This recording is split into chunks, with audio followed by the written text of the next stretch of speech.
చంద్రబాబు నాయుడు గారి ప్రభుత్వానికి, జగన్మోహన్ రెడ్డి గారి ప్రభుత్వానికి ఏవైనా డిఫరెన్స్ ఉందంటారా? అంటే గతంలో చంద్రబాబు నాయుడు గారు అవినీతి, మద్య కుంభకోణం అని ఆహ్, చాలా ఆరోపణలు చేశారు జగన్మోహన్ రెడ్డి గారి మీద. ఇప్పుడు దీన్ని ఏమంటారు ఈ ప్రభుత్వాన్ని? ఇప్పుడు ఈ ప్రభుత్వంలో ముఖ్యంగా చెప్పాలంటే శాంతి భద్రతలు పూర్తిగా కోల్పోయినాయి. ఎక్కడ చూసినా కూడా కొట్టుకోవడము, అత్యాచారాలు, చిన్నపిల్లలను మానభంగం చేయడము, హత్యలు చేయడము, ఇది తప్పనిచ్చి ఎక్కడా కూడా శాంతి భద్రతలు అనేటివే లేవు. మా కడప ప్రాంతంలోనే చూసుకున్నట్లయితే ఇప్పటికీ దాదాపు 23 హత్యలయ్యాయి. చిన్న పిల్లలు, పసిపిల్లలు గడ్డికోటలో ఒక అమ్మాయిని రేప్ చేసి పడేస్తే ఆ శవాన్ని కూడా కనుక్కోలేని దుస్థితిలో పోలీస్ శాఖ ఉంది. అంటే ఇదంతా కూడా ప్రభుత్వ నిర్లక్ష్యమే. శాంతి భద్రతలు అనేటివి రాష్ట్రంలో ఎక్కడా లేవు, కానీ ఎవరైనా ప్రశ్నిస్తే వారిపైన ఎదురుదాడి మాత్రం చేస్తున్నారు. శాంతి భద్రతలు అనేటివి పూర్తిగా కోల్పోయినాయి. శాంతి భద్రతలు లేవు, అంతా దోపిడీ రాజ్యం మాత్రమే ఉంది. కానీ ఇంకా చెప్పాలంటే ఇక్కడ కేవలము వీళ్ళు ఒక పింఛన్ పంపిణీ తప్పనిచ్చి ఎటువంటి కొత్త పథకాలు అనేటివి ఏర్పాటు చేయలే. అదే మా జగన్మోహన్ రెడ్డి గారి ప్రభుత్వంలో ప్రతి 6 నెలలకు ఒక కొత్త పథకం, అన్ని ప్రాంతాలను అభివృద్ధి చేశాడు. కులం, మతం, ప్రాంతం అనేది చూడకుండా ప్రతి ఒక్కరికి సంక్షేమ పథకాలు అనేటివి అందించాడు. 23 సంక్షేమ పథకాలు ఆయన గత ప్రభుత్వంలో అందించాడు. ఇప్పటి వరకు వీళ్ళు పింఛన్లు తప్ప ఎటువంటివి లేదు. ఇది అమ్మఒడి అంటున్నారు, అది కూడా జగన్మోహన్ రెడ్డి గారి యొక్క కళ. ఇటువంటివన్నీ కూడా జగన్మోహన్ రెడ్డి దగ్గర నుంచి కాపీ కొట్టి కేవలము ఉన్న వాటిలో ఇంకా తగ్గించే ప్రయత్నం చేసి మేము ఇంత ఇచ్చామని కొత్త హడావిడి చేస్తున్నారు తప్ప వేరే ఎటువంటిది లేవండి. ఈ చంద్రబాబు నాయుడు గారు ఏ మీటింగ్ పెట్టినా కూడా వ్యక్తిగతంగా వెళ్తా ఉన్నారు జగన్మోహన్ రెడ్డి గారికి. దీన్ని ఎలా చూస్తారంటే టాపిక్ డైవర్షన్ కోసం అంటారా? నిజమే. ఎందుకంటే ఆయన మొదటి నుంచి కూడా డైవర్షన్. అసలు ఈ పార్టీ అంటేనే, టీడీపీ అంటేనే డైవర్షన్ పార్టీ. ఇది తోడు దొంగల పార్టీ. టీడీపీ తోడు దొంగల పార్టీ. ఇదేదో చేతగాని కూడా దీని గురించి మాట్లాడతారంటారే, అలా చేతగాక ఇలా ప్రతిసారి పదే పదే పదే పదే అబద్ధాన్ని నిజం చేసే విధంగా కంకణం కట్టుకొని ఆ దుష్ట చతుష్టయ విధంగా ఆ మీడియా ఆయనకునే ఛానళ్ళు వాటి ద్వారా ప్రజలు రుద్దుకుంటూ అబద్ధం నిజం చేసే విధంగా చేసుకుంటా పోతూ జగనన్న గారు ఎన్నో పథకాలు తీసుకొచ్చారు. ఈయన సూపర్ 6 అన్నాడు, సూపర్ 7 అన్నాడు, ఏమాత్రం లేవు, అన్ని గాలికి ఎగరేసేసాడు. ఎన్నెన్నో డెవలప్మెంట్ ఎన్నెన్నో తీసుకొస్తున్నాడు. మొత్తం కేవలం నేను చెప్పాలంటే నెంబర్ 1 చోరీ బాబు గారు అని చెప్పొచ్చు. నారా చంద్రబాబు గారు అయిన పేరు నెంబర్ 1 చోరీ బాబు. ఎందుకంటే ఆనాడు రామారావు గారికి వెన్నుపొడిసి పార్టీని చోరీ చేసేసినాడు. ఆ తర్వాత ఈవీఎంలు పెద్దలు కేంద్రంతో పొత్తు పెట్టుకొని ఈవీఎంలు అడ్డు పెట్టుకొని ఓట్లు చోరీ చేసినాడు. జగనన్న ప్రవేశపెట్టిన పథకాలకు పేర్లు మార్చుకుంటూ పేర్లు చోరీ చేసినాడు. జగనన్న తీసుకొచ్చే ఎన్నెన్నో అభివృద్ధులు ఆయన చెప్పుకుంటా పోతే తెల్లారదాకా చెప్పుకోవచ్చు. ఆయన అభివృద్ధులు అమ్మఒడి అంట, నాడు నేడు అంట, స్కూల్స్ అంట, సచివాలయం అంట, రైతు భరోసా కేంద్రం అంటే ఎన్నో చెప్పుకుంటా పోతే చాలా లెక్కలు ఎన్నో ఉన్నాయి. ప్రతి వాటికి రంగులు మార్చుకోవడం, పేర్లు మార్చుకోవడం, ఈయనే ప్రవేశపెట్టి మళ్ళీ శంకుస్థాపనలు, వాటి మేమే ఓపెన్ చేసాం, మేమే కనిపెట్టేసాం, వాటి దగ్గర ఫోటోలు దిగటం. ఈ విధంగా చేసుకుంటూ పోతే ప్రజలు ఆయనకి మంచి పేరు ఉంది కాబట్టి దాన్ని ఎట్లా చెడగొట్టాలా? 40 ఏళ్ళ చరిత్ర ఆయనకి, 40 ఏళ్ళ చరిత్ర. అదే అబద్ధాలు, అదే మోసాలు, అదే కుతంత్రాలు, కుట్రలు, ఇతరుల మీద పెట్టి సాడీలు చెప్పుకోవడం. కానీ జగనన్న కేవలం ఒక్కసారి పరిపాలించిన దానికే ప్రజల ఇంత మన్నన, ఇంత పేరు, ఇంత గొప్ప ఆదరణ రావడం వల్ల ఏమి చేతగాక అబద్ధాలు, మోసాలు చేస్తూ ఎప్పుడు ఆయన మీద పడి ఏడుస్తూనే ఉంటాడు. 40 సంవత్సరాల ఇండస్ట్రీలో చంద్రబాబు నాయుడు గారు చాలా డెవలప్ చేశాడు. హైదరాబాద్ డెవలప్ చేశాడు కదా, రింగ్ రోడ్డు, ఎయిర్పోర్ట్ ఇవన్నీ ఆయనే కదా. ఐటీని తీసుకొచ్చింది కూడా ఆయనే కదా. ఆయన డెవలప్ చేశారని చెప్తున్నాడంటే ఆయన కంటే ముందు సీనియర్ నాయకులు నాదెండ్ల భాస్కర్ నిన్నగా మనం చనిపోయినారు. ఆయనే అన్నాడు ఈయన రైల్వే స్టేషన్లో జోబులు కొట్టేసి దొంగ అని. అదేవిధంగా కేసీఆర్ కూడా అన్నారు. ఎప్పుడు ఈయన అబద్ధాలు చెప్పుకోవడమే. ఆయన ఎవరు సైబర్ టవర్ తయారు చేసింది, రింగ్ రోడ్ ఎవరు వేసింది అని కేసీఆర్ గారు కూడా చెప్పుకొని వచ్చారు. ఈ విధంగా ఆయనతో పాటు పనిచేసిన వాళ్ళు, ఆయనకంటే ముందు పనిచేసిన వాళ్ళు ఏం చేశాడని తప్పుడు ప్రచారాలే తప్ప నిజం ఉండదని చెప్పి సాక్షాత్తు నిలువెత్తు ఆధారాలతో సహా చూపిస్తున్నారు. ఇందుని బట్టి చెప్పాలంటే చంద్రబాబు నాయుడు చేసింది శూన్యం, అంతా అబద్ధం, మోసం. ఎక్కడైనా సరే చంద్రబాబు నాయుడు గారు మీటింగ్ పెడితే జగన్మోహన్ రెడ్డి గారిని పర్సనల్గా వ్యక్తిగత దాడి చేయడం, దీన్ని ఎలా చూస్తారు? చంద్రబాబు నాయుడు ఇచ్చిన హామీలు అమలు చేయక కేవలం జగన్మోహన్ రెడ్డిని ఒక డైవర్షన్ పాలిటిక్స్గా చూస్తూ జగన్మోహన్ రెడ్డిని తిట్టడానికే పనికొస్తున్నాడు. ఆయన గతంలో సూపర్ 6 హామీలు ఇచ్చినాడు, ఒక్కటి కూడా నెరవేర్చలే. పూర్ టు రిచ్ అన్నాడు, ఎక్కడా ఒక కుటుంబం కూడా ఈరోజు పూర్ టు రిచ్ కాలే. అలాంటి సందర్భంలో డైవర్షన్ పాలిటిక్స్ చేస్తూ జగన్మోహన్ రెడ్డిని కేవలం తిట్టడానికే ఆయన పార్టీని ఉపయోగిస్తున్నాడు, ఆయన మంత్రులను ఉపయోగిస్తున్నాడు.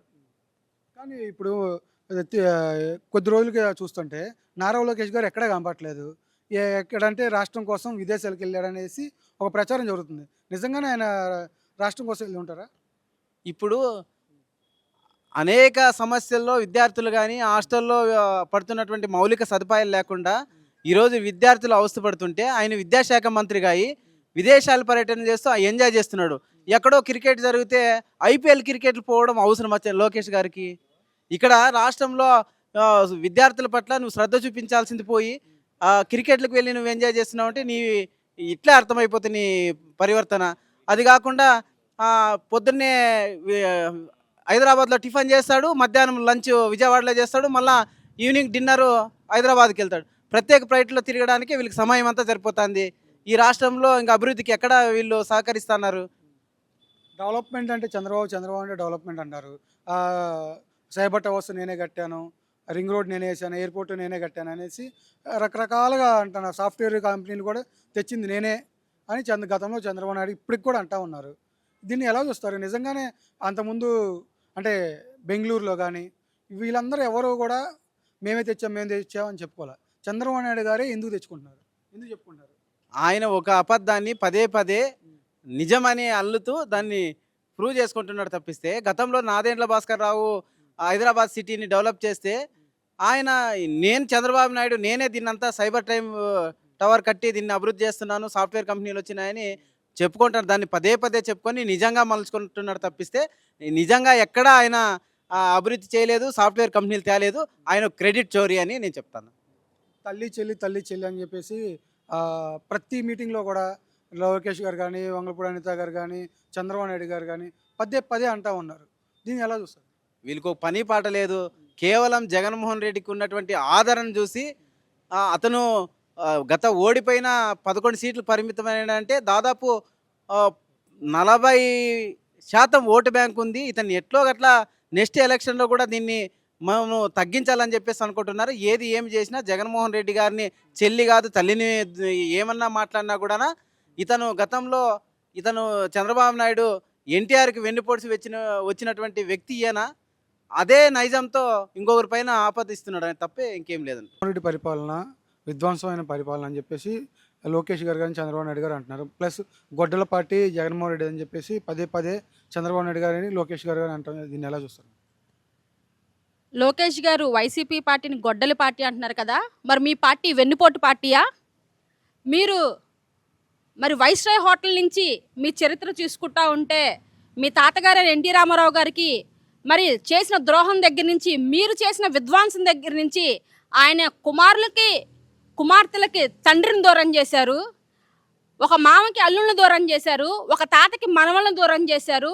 ఒక విధ్వంసాన్ని ఎన్టీఆర్ కుటుంబంలో సృష్టించి నారావారు ఆ పార్టీని ఎలా కైవసం చేసుకున్నారో ఈ రాష్ట్ర ప్రజలకి, ఈ చరిత్ర తెలిసిన ఈ రాష్ట్రంలో ఉన్న ప్రతి ఒక్క బిడ్డకి తెలుసు. ఈ మీ పార్టీ వెన్నుపోటుతో ఎలా మీరు లాక్కున్న విధానం ఖచ్చితంగా ఈ రాష్ట్ర ప్రజలకు తెలిసిన చరిత్ర.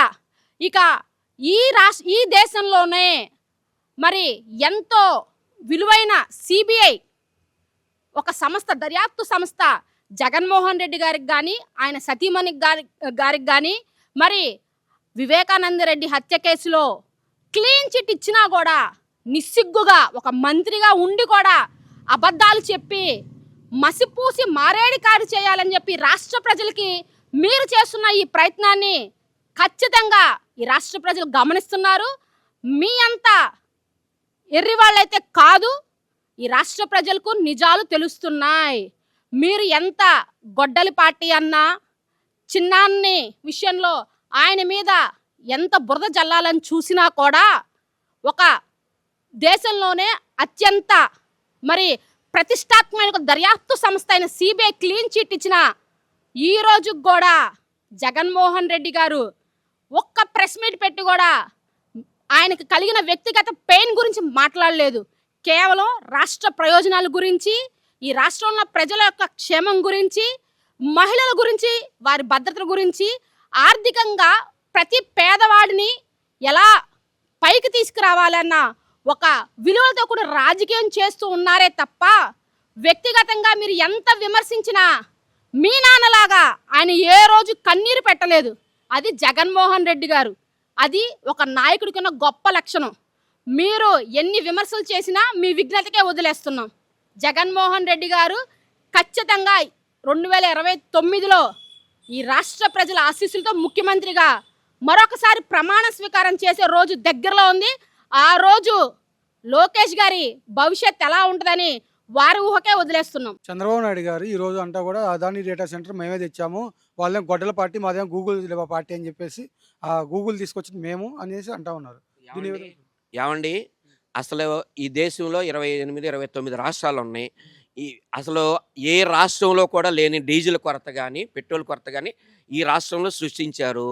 అసలు రాష్ట్రంలో ఉన్న రవాణా వ్యవస్థకు సంబంధించిన ముఖ్య భూమికి పోషించే పెట్రోలు డీజిల్ లేని ఈయన గూగుల్ ఆధార్ డేటా సెంటర్ తెచ్చా, గూగుల్ డేటా సెంటర్ తెచ్చా, నేనే ఏది మన అది నేర్పా, ఇది నేర్పా, లేకపోతే నేనే రాష్ట్రపతిని చేశా, లేకపోతే ఈ దేశానికి ప్రధాని నేనే చేశాను కబుర్లు చెప్తే ఇవాళ ఇంతకుముందు మీ కబుర్లు చెల్లినాయి. కానీ చంద్రబాబు నాయుడు గారు మీ కబుర్లు వినటానికి ఇప్పుడున్న యూత్ కానీ ఇప్పుడున్న పిల్లలు కానీ చాలా ఫాస్ట్గా ఉన్నారు. మీరు చెప్పిన కథలు ఎంతకాలం సాగినాయి, ఇక ముందు సాగబోవు. మీ పిట్ట కథలు వినటానికి ఈ రాష్ట్రంలో ఎవరో కూడా సిద్ధంగా లేరనే విషయాన్ని ముందు చంద్రబాబు నాయుడు గారు గ్రహించాలి. ఈ పిట్ట కథలు మానుకోవాలి. 76 సంవత్సరాలు మొన్నే 76వ సంవత్సరం జన్మదిన జరుపుకున్న చంద్రబాబు నాయుడు గారు మీరు ఈ రాష్ట్రాన్ని 4వసారి ముఖ్యమంత్రి అయ్యి మీరు ఏం చేశారు?